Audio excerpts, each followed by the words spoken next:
Everyone, आज हम करने वाले हैं ग्रेविटेशन चैप्टर के important concepts for JEE and NEET. तो चलिए जल्दी से स्टार्ट करते हैं।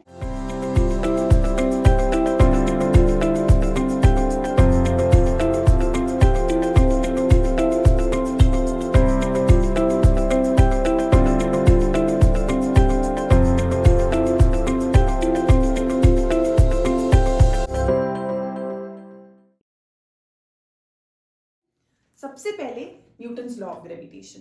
तो इसके according every object in this universe attracts every another object with a force which is directly proportional to the product of the masses, inversely proportional to the square of the distance between them।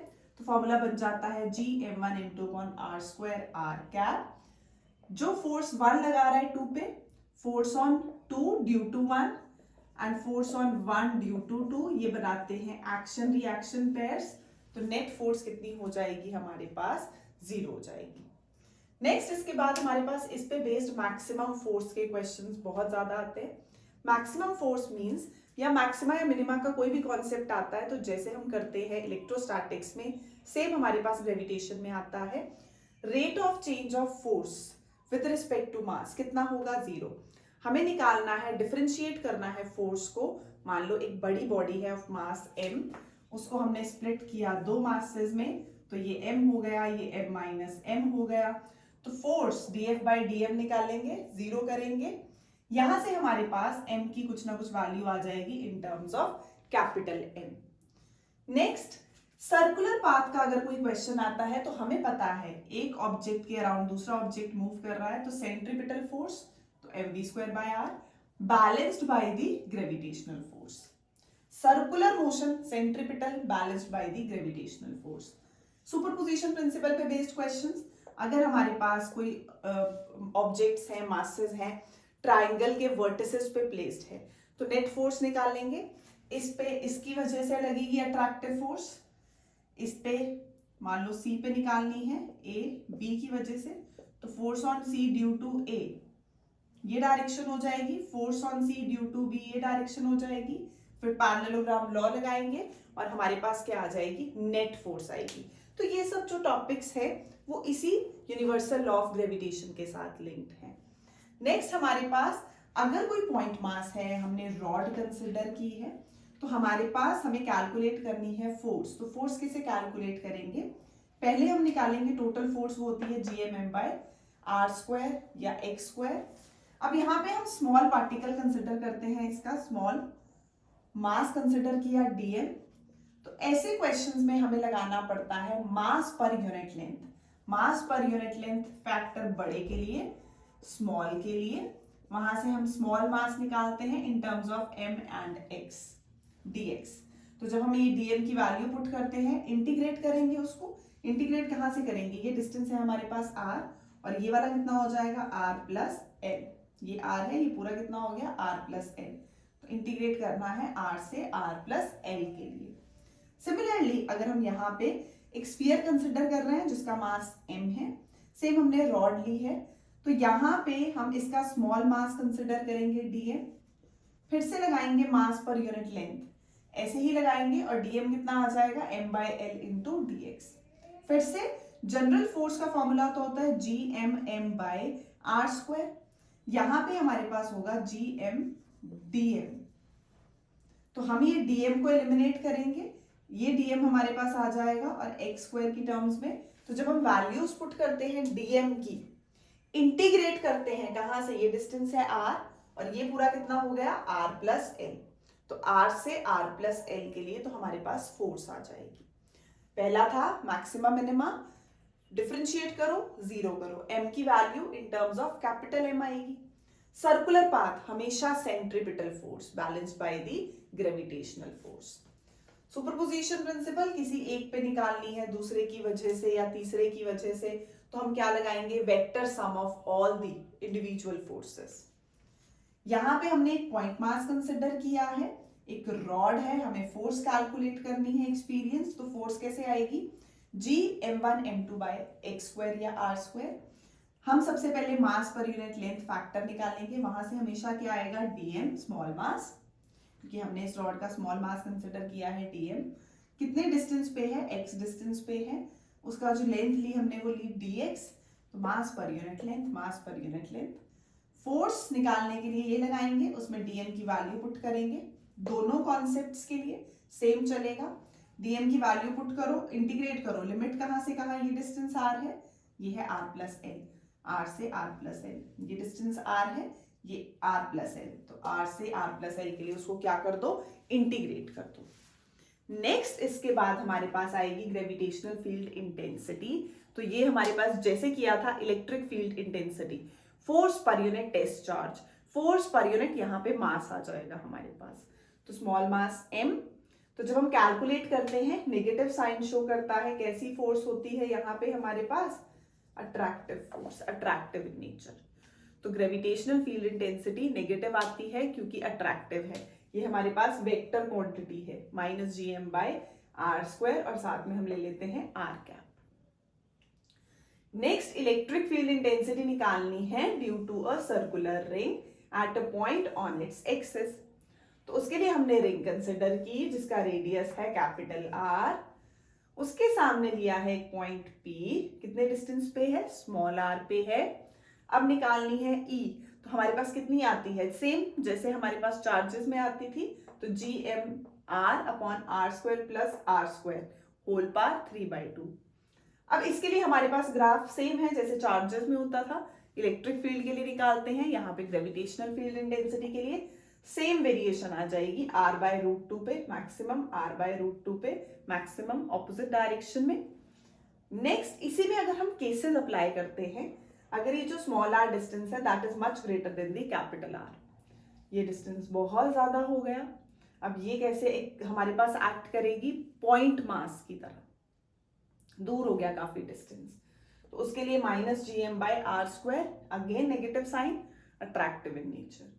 If r is less than r, अब ये distance कम है, ring का size जो है, radius जो है वो बड़ा हो गया, तो E इज इसमें आता है directly proportional to r, -gm/r³ into r, या -gm/r/r³, ऐसे हमारे पास वेरिएशन होती है। तो रिंग के लिए एक तो important gm/r² plus r² whole power 3/2।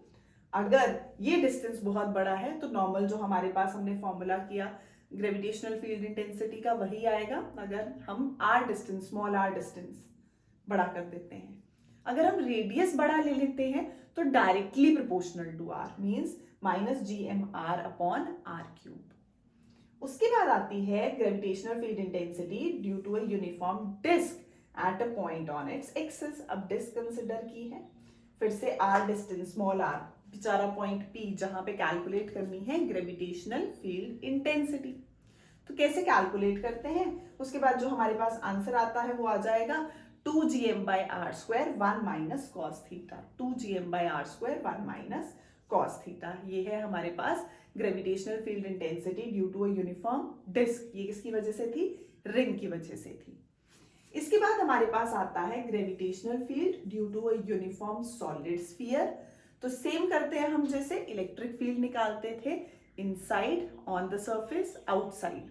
तो यहां पे निकाल लेंगे, ऑन द सरफेस के लिए आएगा gm/R², means constant value, outside gm/r, क्योंकि ये डिस्टेंस हम ले रहे हैं O से P तक का r।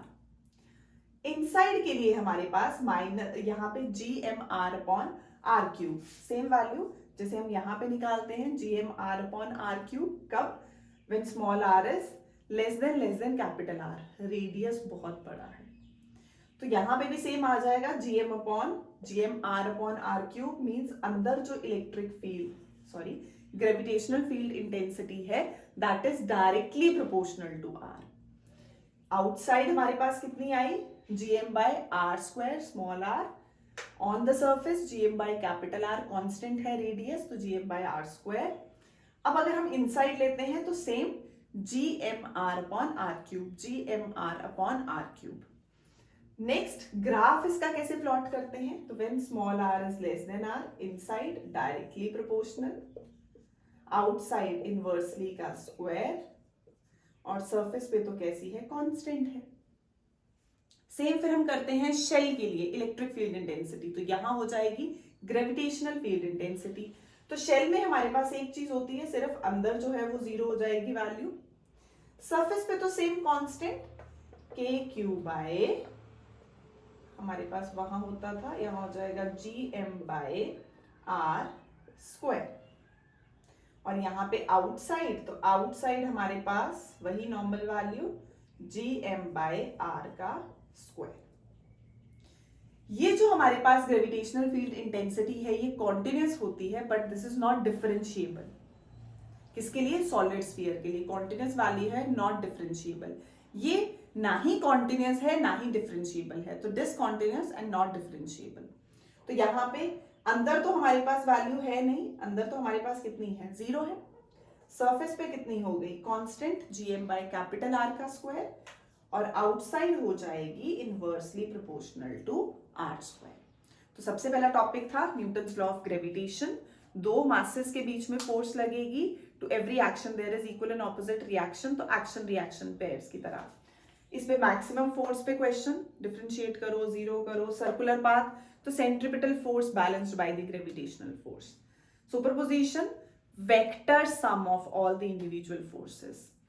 तो यहां पे हमने एक पॉइंट मास लिया था, एक रॉड ली थी, हमें फोर्स निकालनी थी, तो हमने पहले बोला हम मास पर यूनिट लेंथ फैक्टर लेंगे, स्मॉल मास निकालेंगे, फिर जो जनरल फॉर्मूला है GM, उसमें स्मॉल मास होगा DM, तो DM में वैल्यू पुट करेंगे और सिंपली इंटीग्रेट कर देंगे। इंटीग्रेशन करते टाइम डिस्टेंस ये वाला R और ये R प्लस L, यहाँ पे भी सेम ये डिस्टेंस R और फिर पूरा R प्लस L, उसके लिए इंटीग्रेट कर देंगे। नेक्स्ट ग्रेविटेशनल फील्ड इंटेंसिटी, तो general formula same, force per unit mass GM by R square, negative sign, attractive in nature. Gravitational field intensity due to a circular ring, तो GM R upon R square plus R square whole power 3/2। Graph same है जैसे electric field में जाता है। Next हमारे पास अगर ये distance बहुत बड़ा है as compare to the radius, तो हमारे पास सेम एक्सप्रेशन। अगर जो हमारे पास ये डिस्टेंस कम हो गया, रेडियस ज्यादा हो गया, तो GMR upon R cube, GMR upon R cube means directly proportional to R। Disc के लिए 2GM upon R square 1 minus cos theta. Next solid sphere के लिए, तो सॉलिड स्फीयर के लिए सेम हमारे पास आ जाएगा यही वाला एक्सप्रेशन जो चेंज होता है इनसाइड, तो GMR by R cube means directly proportional to R। Surface पे तो सेम रहेगा, रेडियस R है, ये डिस्टेंस R है, तो GM by R square constant हो गया, GM बाय स्मॉल r का स्क्वायर। तो कर्व ऐसे वेरी करेगा। थिन स्फेरिकल शेल के लिए अंदर 0, सरफेस पे constant, outside GM by small r का स्क्वायर। ये कॉन्टिन्यूस है, not differentiable, discontinuous and not differentiable. इसके बाद तो variation of acceleration due to gravity, height, depth और रोटेशन के साथ हम स्टडी करते हैं। पहले तो एक्सेलरेशन ड्यू टू ग्रेविटी का क्या एक्सप्रेशन है, तो small g is GM upon R square. Gravity height पे निकालनी है तो G dash is G 1 minus 2h upon R, तो G डैश इज G, यहां से हमारे पास बेसिकली ये रिलेशन आता है, तो हम ये भी यूज करते हैं और ये भी यूज करते हैं। नेक्स्ट हमारे पास डेप्थ के लिए, तो G dash is G 1 minus D upon R। Centre of the earth पे जो ग्रेविटी की वैल्यू है एक्सेलरेशन ड्यू टू ग्रेविटी, वो 0 हो जाती है। तो हाइट के लिए 1 minus 2h upon R, 1 minus D upon R। Rotation of the earth के लिए हमने बोला कि एंगुलर वेलोसिटी अगर हम ओमेगा ले लें, वेट mg किसी पॉइंट पे डाउनवर्ड डायरेक्शन में लग रहा है, तो जब रोटेशन होती है, रोटेशन ऑफ द अर्थ के साथ जो सेंट्रीफ्यूगल फोर्स एक्सपीरियंस करती है हर बॉडी, मान लो कोई बॉडी है पॉइंट P पे, वो सेंट्रीफ्यूगल फोर्स एक्सपीरियंस कर रही है कितनी, इतनी m omega square r cos alpha. अब हमें नेट फोर्स निकालनी है, तो वो कैसे निकलेगी, F1 square F2 square 2F1 F2 cos angle theta.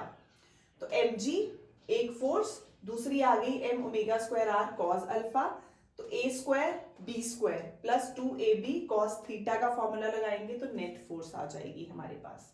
Next इसके बाद है हमारे पास ग्रेविटेशनल पोटेंशियल। तो ग्रेविटेशनल पोटेंशियल सेम है जैसे हम करते हैं इलेक्ट्रोस्टैटिक्स में, हमारे पास इलेक्ट्रिक पोटेंशियल, वहां आता था work done per unit test charge, यहाँ आएगा work done per unit mass. तो एक फॉर्मूला ये मिला हमें। वहां हम फोर्स करते थे F is equal to QE, यहां आ जाएगी हमारे पास gravitational force is equal to E gravitational field intensity into mass m। एक हम और करते हैं, electric field is negative of potential gradient, तो सेम है यहाँ पे भी हमारे पास, gravitational field intensity is negative of potential gradient, E is minus dv by dr। Next हमारे पास पॉइंट मास की वजह से पोटेंशियल कितना आता है, माइनस gm by r। अगर हम यहाँ पे कोई मास m ले रहे हैं, उसकी वजह से हम यहाँ पे पॉइंट मास पे निकाल रहे हैं पोटेंशियल, तो कितना आएगा, minus gm by r। Negative sign हमेशा अट्रैक्टिव का हमारे पास यहाँ पे शो कर रहा है, ग्रेविटेशनल में अट्रैक्टिव फोर्सेस लगती हैं तो माइनस साइन ही हर जगह आएगा। तो ड्यू टू अ रिंग, तो v कितना आया हमारे पास, minus gm upon same ring जैसे पहले कंसिडर की है, रेडियस r है, यहां से p पॉइंट तक का डिस्टेंस हम कितना लेंगे, स्मॉल r, तो minus gm upon under root R square plus R square, ये वाला डिस्टेंस आ जाएगा। Next, due to a spherical shell, पहला केस है हॉलो का ले रहे हैं, तो हॉलो इनसाइड और ऑन द सरफेस के लिए हमारे पास minus gm by r constant हो गई, r कैपिटल कांस्टेंट है, रेडियस आउटसाइड के लिए माइनस gm बाय r, तो नेगेटिव साइन है, तो इस तरफ हम दिखा रहे हैं और शो कर रहे हैं हमारे पास वेरिएशन जो है कैसी होगी जब हम नेगेटिव साइन यूज करते हैं। इन मैग्नीट्यूड लेंगे तो वही ग्राफ ऊपर बन जाएगा, पर नेगेटिव लिया है तो वही हमारे पास एक्सिस चेंज, क्वाड्रेंट चेंज कर देगा। तो सबसे पहले ये तो कांस्टेंट है, किस पे, इनसाइड और ऑन, तो इनसाइड के लिए कांस्टेंट, ऑन द सरफेस के लिए कांस्टेंट, और यहाँ वेरी कर रहा है inversely proportional to r। Solid sphere के लिए हमें फॉर्मूला लर्न करना है, minus gm upon 2r cube 3r square minus r square, minus gm upon 2r cube 3r square minus small r square. तो यहाँ पे कैपिटल R है, यहाँ स्मॉल r है, और आउटसाइड के लिए वैल्यू सेम है, माइनस gm बाय r। तो इसकी वेरिएशन कर्व की हमारे पास ऐसे होती है। नेक्स्ट, ग्रेविटेशनल पोटेंशियल एनर्जी, तो minus gm1 m2 by r, same k q1 q2 by r। तो एस्केप स्पीड, स्पीड जो हम किसी भी बॉडी को देंगे कि वो अर्थ के सरफेस से बाहर चली जाए, तो एस्केप स्पीड हमारे पास कितनी आती है, अंडर रूट 2gr। तो ये हमारे पास अगर हम अर्थ के लिए निकालते हैं तो आएगी 11.2 किलोमीटर पर सेकेंड। ये जो एस्केप स्पीड है फॉर्मूले से हमें दिख रहा है, इसमें जिस बॉडी को हमने बाहर फेंका, एस्केप करवाया, उसके मास पे डिपेंड नहीं कर रही, ना ही direction of projection of the body पे, जो हम जिसको भी बाहर लेके जा रहे हैं उस पे डिपेंड करेगी, तो मास पे भी नहीं, डायरेक्शन पे भी नहीं। ऑर्बिटल वेलोसिटी, किसी भी बॉडी को अर्थ के सरफेस में, अर्थ के सरफेस के बाहर कुछ डिस्टेंस पे हमें ऑर्बिट में मूव करवाना है, तो कोई भी सैटेलाइट हो सकती है, तो हमारे पास क्या फॉर्मूला है, gm upon r plus h। तो r तो हो गया रेडियस और h ये वाला डिस्टेंस अर्थ और सैटेलाइट के बीच में। तो अगर हम दोनों को कंपेयर करते हैं, एस्केप और ऑर्बिटल को, तो हमारे पास ये बहुत इंपॉर्टेंट रिलेशन आता है, escape speed is under root 2 times the escape velocity, orbital velocity. Time period of a satellite हम कैलकुलेट करते हैं सेम ऑर्बिटल से ही, v not is 2 pi r by t। तो जब हम ये v नॉट की वैल्यू पुट करके सॉल्व करेंगे तो ये आ जाएगा 2 pi r under root r by gm। तो टाइम पीरियड का square is directly proportional two cube of the radius. Angular momentum तो हमें पता है m v नॉट r, तो फिर से ऑर्बिटल वेलोसिटी की वैल्यू पुट कर देंगे तो आ जाएगा under root gm by r। तो जैसे हमने यहाँ एस्केप स्पीड कैलकुलेट की थी वो आई 11.2 किलोमीटर पर सेकेंड, ऑर्बिटल आएगी जब हम वैल्यूज पुट करते हैं 7.92 किलोमीटर पर सेकेंड। Next, energy of a satellite, तो जैसे चार्जेस में करते थे तीन तरह की, kinetic, potential and total energy. तो kinetic energy half M V square, v की वैल्यू पुट करो तो वो कितनी आ जाएगी, gmm बाय 2r, पॉजिटिव है। पोटेंशियल अट्रैक्टिव फोर्सेस, तो माइनस gmm बाय r किया, दोनों को ऐड कर देते हैं तो ये आ जाएगा minus half of gmm by r। Negative sign फिर से शो करता है, बाउंडेड है, अट्रैक्टिव फोर्सेस है। Next, binding energy. Binding energy हमें लगता है बाइंड करने के लिए, but this is the energy required to move the satellite from its orbit to infinity. तो वो जो ऑर्बिट में मूव कर रही है उसको इन्फिनिटी पे ले जाने के लिए जो एनर्जी है वो कौन सी है, binding energy. This is the negative of total energy. तो टोटल कितनी आई थी, minus half gmm by r, ये आ जाएगी gmm बाय 2r।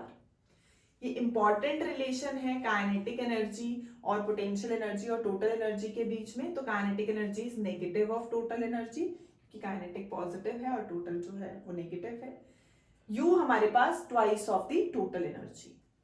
नेक्स्ट आता है जियो स्टेशनरी सैटेलाइट। तो जियो स्टेशनरी सैटेलाइट्स कौन सी होती हैं? जो अर्थ के जैसे सेम इक्वेटोरियल प्लेन में मूव करती हैं, direction same, speed, angular speed same. तो ये भी वेस्ट टू ईस्ट मूव करेंगी और इनका जो टाइम पीरियड होगा सेम होगा 24 आवर्स।